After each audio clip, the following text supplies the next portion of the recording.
Virus corona atau COVID-19 pertama kali diidentifikasi pada Desember 2019 di kota Wuhan, Provinsi Hubei, Tiongkok. Seiring waktu penularan antar manusia kerap terjadi, dan virus ini menyebar secara global, menyebabkan pandemi yang telah berdampak luas pada kesehatan dan ekonomi dunia.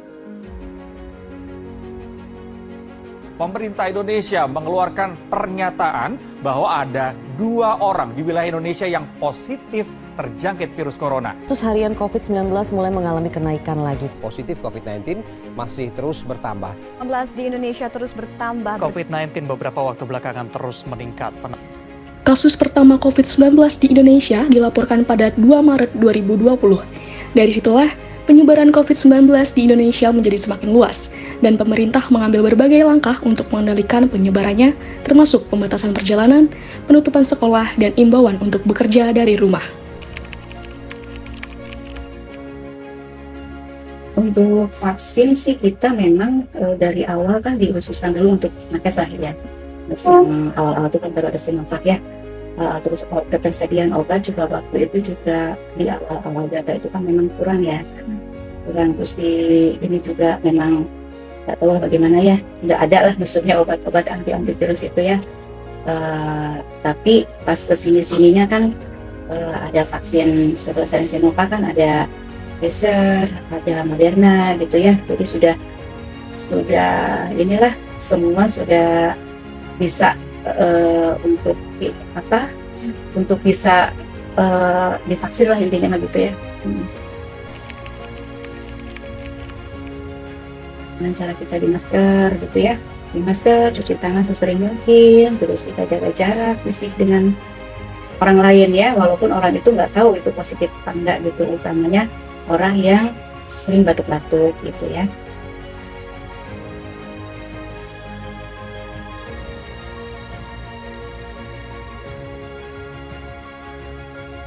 Sebenarnya di sekarang juga di rumah sakit masih ada itu aturan bahwa kalau misalnya yang operasi harus COVID dulu, dan ada juga yang masih ada yang meninggal karena COVID itu ada gitu, karena mungkin dulunya dia nggak bisa divaksinasi karena dia punya penyakit.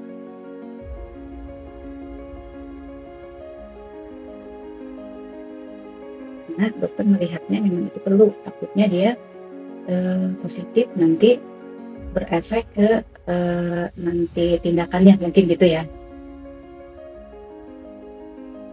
Kita setelahnya ada COVID, kita se-Indonesia itu dilengkapi dengan fasilitas laboratorium BSL-2, biosafety laboratorium, termasuk kita sekarang lagi ada pembangunan untuk khusus ya untuk biosafety laboratorium dan peralatannya gitu. Jadi harus kita dari Kemenkes sudah harus ada punya standarisasi laboratorium gitu. Jadi kita memang di inilah peralatan semuanya itu di dropping dari Kemenkes, termasuk bangunan gitu, bangunan fisiknya.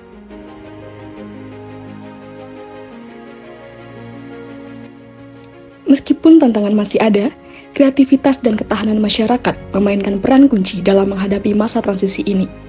Perubahan perilaku dan budaya baru mulai terbentuk, menciptakan fondasi untuk masyarakat yang lebih tangguh di era pasca pandemi.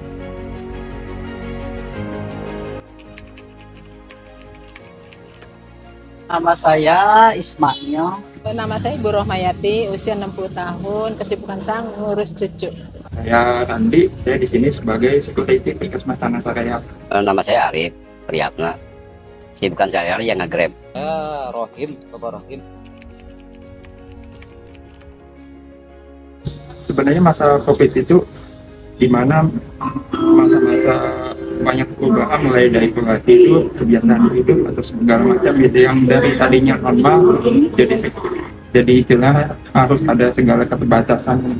Masa pandemi itu ya benar-benar inilah untuk ekonomi juga ya. Kita kan istilahnya usaha ya, UMKM gitu, dagang ya gitu. Jadi istilahnya susah juga untuk nyari ini, jangankan ini kan, istilahnya ketemu orang juga susah. Paling pembatasan keluar aja, kita membatasi diri untuk keluar. Jadi nggak harus disuruh untuk membatasi diri, tapi kita membatasi diri sendiri aja. Aku memang susah kemana-mana, mencari rezeki juga susah ya gitu. Jadi ya sehari waktu COVID ya itu saya di rumah aja, jadi nggak bisa kemana-mana gitu. Para perawat atau nakes yang pada berdatangan atau dinas, di sebagian ada yang dirumahkan atau harus yang bekerja secara WFH. Kerjaan kan nggak ada kan tuh ya di lockdown ya. Kita kemana-mana kan kerjaan susah. Ini kerjaan nanya ke temen kan di lockdown ya kan. Lewat WA kerjaan ada gak? Sebenarnya temen saya gak pernah nanyain kerjaan ada gak? Karena kan lagi di lockdown. Depending dulu kerjaan. Untuk ekonomi benar-benar terpuruk waktu itu. Tapi alhamdulillah ya istilahnya untuk mencari sesuap makan mah selalu ada dah rezeki. Ya sekarang mah kalau untuk kondisinya ya udah balik normal lah. Normal lagi udah biasa. Pendapatan udah mulai ini lagi gitu. Karena kan orang-orang udah pada bebas lagi gitu ya. Istilahnya kalau dulu boro-boro ya pengen ngopi aja duduk sambil ini gitu. Inti nama udah ada kenaikan lah kita jauh. Alhamdulillah ya. Hari-hari saya udah semenjak COVID udah sekian lama juga ya, dari udah 4 tahun kali ya Pak COVID ya. Alhamdulillah dah. Maksudnya lancar lagi gitu. Masker ya barangkali, masker. Masing bisa masker. Ini kalau udah nempel aja. Karena udah terbiasa 20 tahun aja. Iya. Sarung tangan. Soalnya kan saya kan kalau di sini suka ngambil sampah medis juga. Jadi sarung tangan otomatis harus dipakai.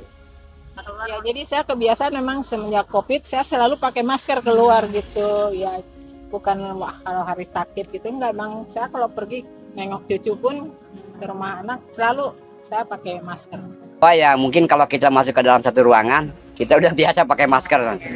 Jadi kita sendiri langsung saya sendiri pakai masker gitu. Mungkin dari sudut kebersihan gitu kan. Terus kalau istilahnya mungkin kalau jaga jarak sih sekarang udah ini juga lagi ya. Ya paling mungkin banyak yang pakai masker juga ya. Kalau kebiasaan yang masih ke bawah seperti saya saat ini masih pada pakai masker gitu. Misalnya mau di puskesmas sendiri atau di tempat-tempat umum kebiasaan pakai masker itu masih terbawa dari zaman COVID sampai sekarang secara endemik.